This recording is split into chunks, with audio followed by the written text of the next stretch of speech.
Hello, guys. I'm Sudarshan, a Starshine Star. Welcome. It's a beautiful Monday. It is February 23rd, 2026. I have a channel on YouTube called It's the Dazzling of the Light, or you can just go to YouTube and type in at Sudarshan, a Starshine Star to access my well over 300 podcast clips there. I have a couple of them which are actual videos of me talking if you'd like to see them.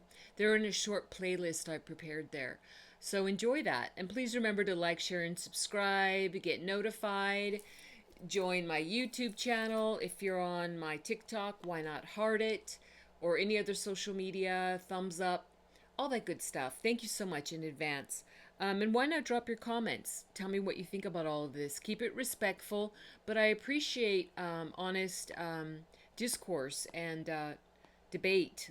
I'm looking forward to getting back to that again. We don't have to agree about everything just to have a conversation, right? That's my point of view. So I'm going to call this podcast Mexico Disturbed Hornet's Nest, Cartel Landia Uproar. And I like to begin all of my clips with the three opening prayers, which are in Sanskrit and Telugu. And I do this to bless, uplift, purify, and protect you, me, and this clip. They are the Guru Mantra, the Ganesha Mantra, and the Gayatri Mantra. And yes, they are short. Before I do that, I command on the sacred blood of Jesus the Christ to flow over all of us, to cast out all satanics, all satanic attachments, cast out all demonics, all demonic attachments, flow over all of our human beloveds and all of our animal beloveds, to cast out the spirit of pain, cast out the spirit of fear, cast out the spirit of lack, poverty, scarcity, cast out the spirit of mental illness, delusion, fogginess, negative illusions and delusions. Cast out the spirit of ill health.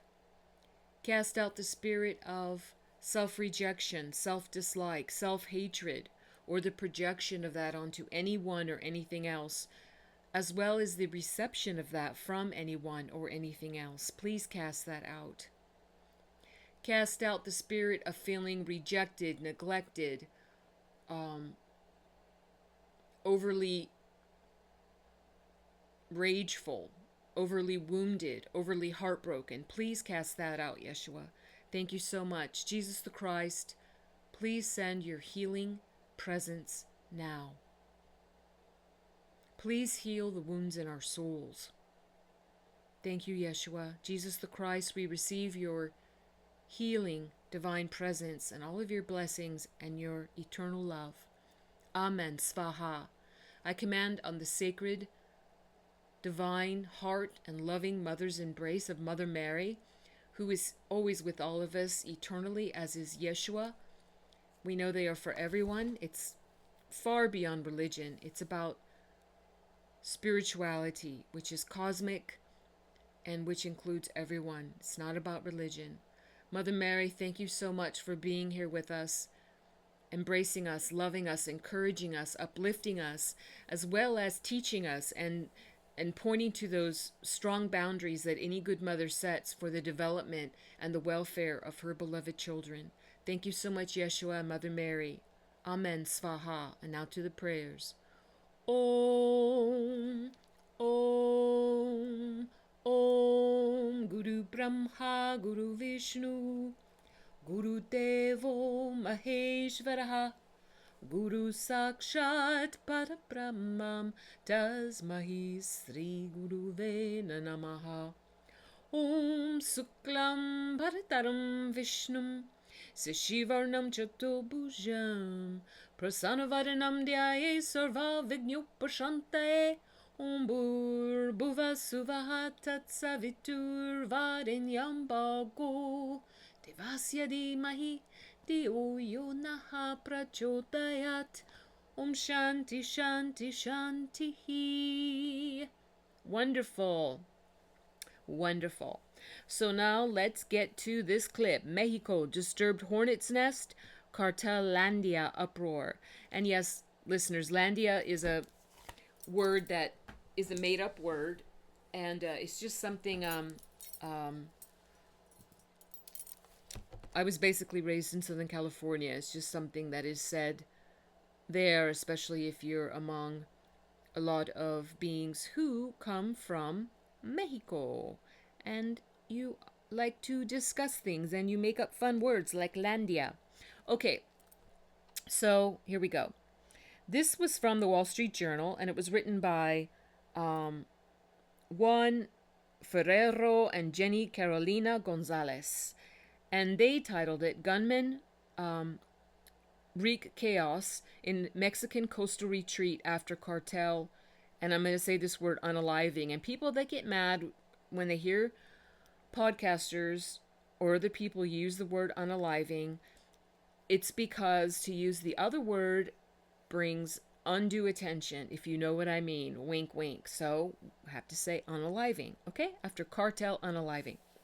Vehicles and businesses are set ablaze in Puerto Vallarta, top destination for American retirees. It says underneath this picture that shows like incredible flames and all this smoke rising. The cartels really went crazy, listeners, and set Puerto Vallarta on fire. So there's a photo of that. And I'm going to include one of the photos in the thumbnail here. I haven't chosen it yet, but you'll see. And that's what I'm showing there of what's happening. And then underneath it says, smoke rises in Puerto Vallarta, Mexico, after violent reactions to the unaliving of Nemesio El Mencho Oseguera. Okay? It was a typical quiet Sunday morning in the Pacific Coast city of Puerto Vallarta until the gunfire rang out. Jim Vaughter, a 76-year-old Iowan who is one of the thousands of American retirees living in Puerto Vallarta, was lounging with a coffee at the Bean and Brick Cafe when a commotion erupted at 9 a.m. in the street outside. I heard a couple of gunshots, he said, and then we started hearing sirens. The Bean and Brick quickly closed, and Vaughter stepped outside and into the middle of chaos. Gunmen from the Jalisco New Generation Cartel were on a rampage in a violent response to the Mexican military's unaliving of their chieftain, Nemesio El Mencho Oseguera. The cartel is considered the country's most powerful organized crime group, one that doesn't shy away from conspicuous violence to send a message. And on Sunday, its gunmen shattered the peace in Mexico's premier Pacific Beach destination, among the wealthiest places in Jalisco state. American retirees normally spend the day walking the boardwalk or enjoying the cafes and restaurants in the Zona Romantica. On Sunday, they were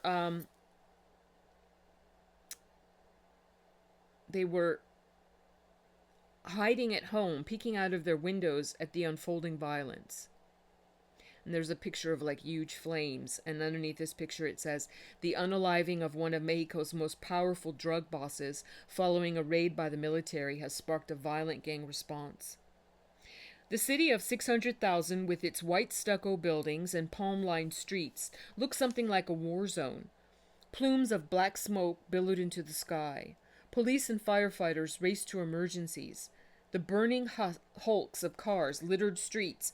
It was full of vehicles on fire, just about everywhere you would look, said Vaughter, who took pictures and video. Then Vaughter saw motorcycles, 2 men per bike, the one in the rear toting semi-automatic weapons, stopping one vehicle after another and forcing people out.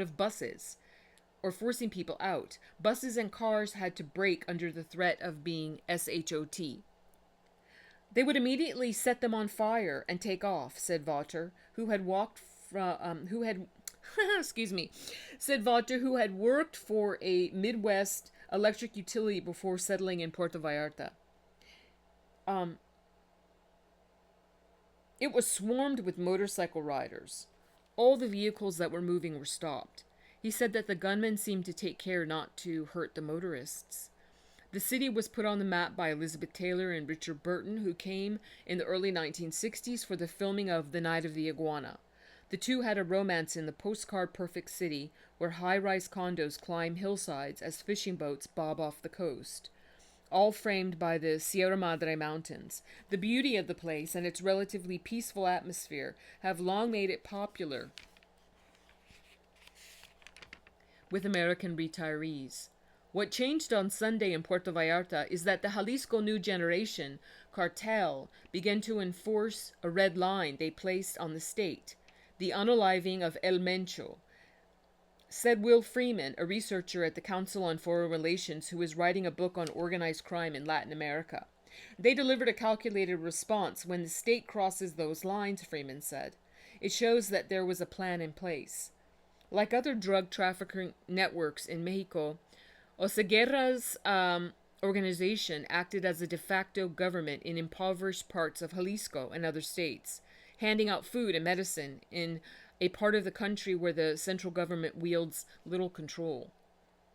Burl Schwartz, 79 years old, who used to run a newspaper in Michigan and has a home in the center of Puerto Vallarta, said he and his partner were considering leaving, fearing the violence could turn worse at night. He saw fire damage across the horizon and worried as local authorities warned people to shelter in place. There were multiple buses set on fire. They dosed down the transportation system. They closed down the transportation system. Multiple cars set on fire, he said.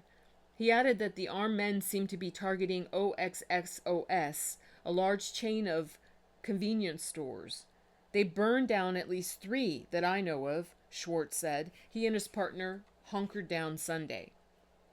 We have our bags packed, Schwartz said by phone Sunday afternoon. If this is what they're doing in broad daylight, it's scary to think what they could do at nighttime. He added later in the day, the cartel sent a message. I'm worried about what's next. The unrest wasn't confined to Puerto Vallarta. In the state's largest city, Guadalajara, and elsewhere, cartel violence upended daily life. He added later in the day, the cartel sent a message. I'm worried about what's next. The unrest wasn't confined I think I just already read that. Wasn't confined to Puerto Vallarta. In the state's largest city, Guadalajara, and elsewhere, cartel violence upended daily life. And then they showed a picture that it showed National Guard, and it said, National Guard personnel arrive as passengers leave Guadalajara International Airport. Elsa Puente, 59, a catering manager in Guadalajara, said she was meeting with friends in the morning when rumors started to spread about violence in the streets. We couldn't find a way to get home, she said. Armed police began to arrive in a truck, and they told us to get out. And people were just paranoid, even crying. Puente said she and a friend headed to her office 20 minutes away to wait it out. If they have to sleep there, so be it. Here we are safe, and it doesn't matter, she said, talking from her office. Not too far away, in a community outside Guadalajara, Puente's niece, Celine, said she had to close her supermarket as word spread that the cartel was taking control of roads and burning vehicles. What we saw were helicopters flying around the area, she said. Gasoline stations and stores began to close up, and she began to hear that some convenience stores had been set on fire. I had to ask for someone to get me home, she said. Carol Ochoa, who lives with her family in a Guadalajara suburb, said the authorities called for a code red, meaning no wandering outside. She worried the fighting would continue for a while, considering the cartel's firepower. They can attack the state forces, she said. They're so big, and they are all over Jalisco. And then from the Andrew Branca show, he wrote this little blurb. He wrote, America First, Mexico in flames over cartel boss unaliving. Yesterday, Mexican military forces conducted an operation resulting in the unaliving of Nemesio Oseguera Cervantes, alias El Mencho, the longtime leader of the Jalisco New Generation Cartel, CJNG, one of Mexico's most powerful and violent drug cartels. The operation was supported by U.S. intelligence, in parentheses, though no U.S. troops were involved. And it's seen as a major win for President Claudia Sheinbaum's administration in cracking down on cartels, especially amid pressure from the U.S. under President Trump. CJNG members and affiliates responded rapidly with coordinated attacks, including setting up hundreds of burning road blockades, over 250 reported across at least 20 states, torching vehicles, buses, businesses, banks, and other targets. clashes with security forces leading to deaths and injuries, including some security personnel. This unrest was particularly intense in states like Jalisco, including Guadalajara and Puerto Vallarta, and neighboring states. Some areas saw fires visible across skylines, e.g., in Puerto Vallarta, flight cancellations, stranded tourists, and school closures. Tellingly, the cartel personnel committing these acts of terroristic violence were allowed by the Biden administration to flood across our border into the United States and are the primary focus of the Trump administration's effort to send these third world savages home, wherever home might be, including Mexico. And then Cristina Aguayo, a wonderful journalist, put this out. It's not really about this, but it's kind of subject adjacent. Woman sentenced to 11 years, fined nearly $1 million as DHS, Department of Homeland Security, takes down major smuggling operations where illegals were smuggled in under false roofs on trailers. Hashtag Texas. DHS dismantled a massive human smuggling operation in Texas. The ring raked in millions of dollars at the direction of the operation's ringleader, Erica Araceli Carmona, a 36-year-old San Antonio resident. Hashtag San Antonio. The smuggling ring operated from January 2021 to July 2022, smuggling more than 500 illegal migrants across the border. Smugglers made $4.7 million in profits during the 18 months they were in business. Migrants were crammed into custom-built tow-behind trailers, later upgraded to hidden compartments beneath false floors or roofs in larger trailers. They were able to hide up to 40 people at a time, who were dangerously cramped with little airflow. In fact, in May 2021, one of the migrants DIED right after they got to the drop-off site. The smugglers then dumped his body in a ditch near a property owned by Carmona. His BODY was found 5 days later, officials saying he was one of many unalivings. Other sentencing, Evan John Herrera, over 12 years, plus $955,000 plus $955,350 in restitution. Miguel Angel Rivera, 18 years. Pedro Luis Martinez, Yaquez, and Jose Eduardo Rodriguez Moreno, sentencing scheduled for March 2026. Woo! I mean, guys, it is just an uproar. So, big prayers out for all the people. They're Americans, they're Canadians. There are a lot of people that are kind of trapped in Mexico right now. And there's a lot of stuff going across the socials and the internets right now where some people are being pretty sarcastic and saying, yeah, liberals, all these criminals, this is all these cartel members, this is what you've been, cozying up to and virtually having a love fest with here in the United States of America, these illegals that are really, truly criminal and cartel members that President Trump has been, along with, of course, all of the government forces, including ICE and Department of Homeland Security and the Border Patrol, etc., been trying to deport because they're illegal and they do so much great harm here. So I don't want to make light of that, but I also don't support just kind of rubbing it into people's faces that are like, they're Americans that are like, and Canadians too, that are like terrified and trapped in these, whether it's hotels or their homes that they own, or they were vacationing there and they're in some kind of an Airbnb situation. They are not able to get out. So some people have been saying, yeah, and these are the people that you want to, basically put pink ribbons in their hair and feed them cupcakes and baby them, and you don't want them to get deported. And there's like truth in that, but there's so much going on the earth realm right now. Like I've been doing for several days. I don't know if I'm even going to publish it because it just gets so long, all about what's going on in Iran right now.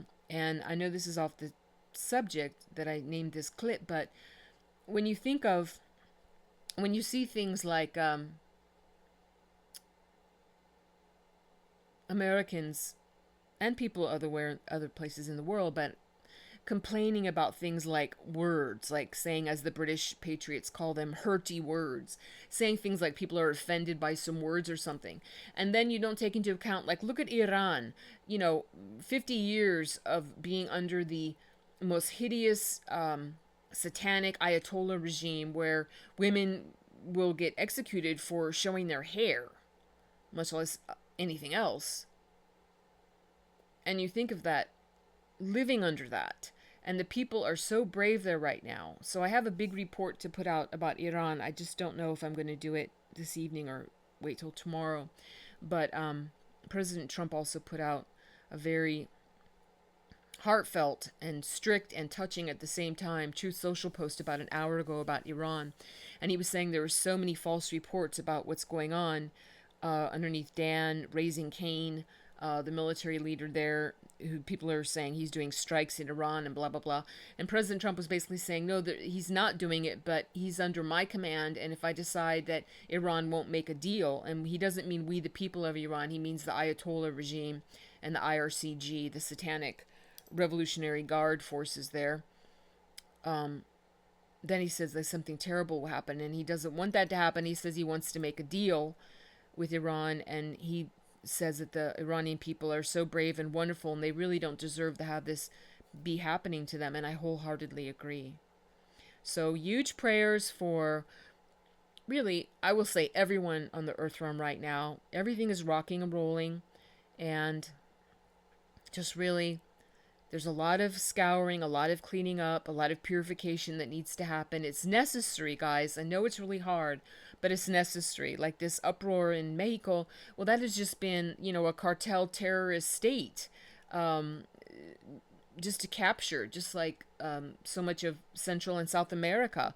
And thank God we have President Trump. As an American, I can say this, who's saying we're not going to have this in our backyard anymore, along with all the drugs and everything that are coming in. And not, of course, not just from Central South America and Mexico, but a lot of the precursors of all these drugs and stuff like fentanyl. These things have been made in China and then shipped out to these other countries for distribution. So all of that is in the process of getting cleaned up, and it's going to take time, but it is happening. Anyway, thank you so much for listening. Please remember to like, share, and subscribe. Hit the notification bell. Drop your comment. What do you think about all this? Or leave some emojis, but keep it respectful, please. And let's huge prayers, just huge prayers for everyone. I like to close my clips with the closing prayer, which is very short in Sanskrit and Telugu. And what I'm saying is, God bless all beings and all worlds. Om Loka Samasta Sukhino Bhavantu. Loka Samasta Sukhino Bhavantu. Loka Samasta Sukhino Bhavantu. Om Shanti Shanti Shanti. Yes, peace, peace, peace. That's what we're all looking forward to. Yes, and God bless you and yours. I'm sending much love and big hugs to you and yours. I'll see you when I see you. Stay safe. And bye-bye for now.